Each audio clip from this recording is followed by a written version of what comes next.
Scotland has more than 125,000 kilometers of streams and rivers across the country.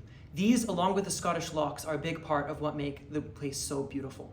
But these waterways are under threat. The Scottish government considers built barriers to fish migration, changed beds and banks, and rural diffuse pollution the greatest challenges to healthy waterways and bodies in Scotland. One big problem, though, is sewage overflowing into the waterways. Scottish rivers were once almost universally pristine, but because of sewage discharge and other pollutants during and after the Industrial Revolution, they were degraded. This went on until the mid-60s when work began to restore and protect Scottish rivers. Sewage in rivers is not just gross, it hurts biodiversity.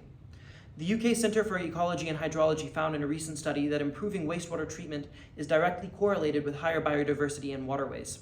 On September 4th of this year, The Guardian reported that sewage in Scottish water and along banks and beaches is a bigger problem than previously realized. They cited Environmental Standards Scotland, who found that there were thousands of incidents of sewage overflowing into waterways.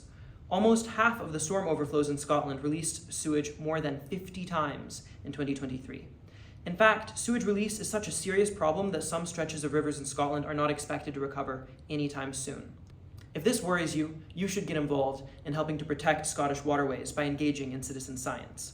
Programs like Guardians of the Tweed on the Tweed River train community members to monitor water quality. People who join are trained and then pay attention to their section of the river, letting full-time scientists in the organization know if they detect any problems. You could also download and use the Bloom and Algae app, which turns your smartphone into a powerful science tool. By taking pictures of waterways, you provide data on algae blooms. This can help get out warnings to the public about dangerous algae even faster. There are real threats to the waterways in Scotland. You should do your part to help protect your water.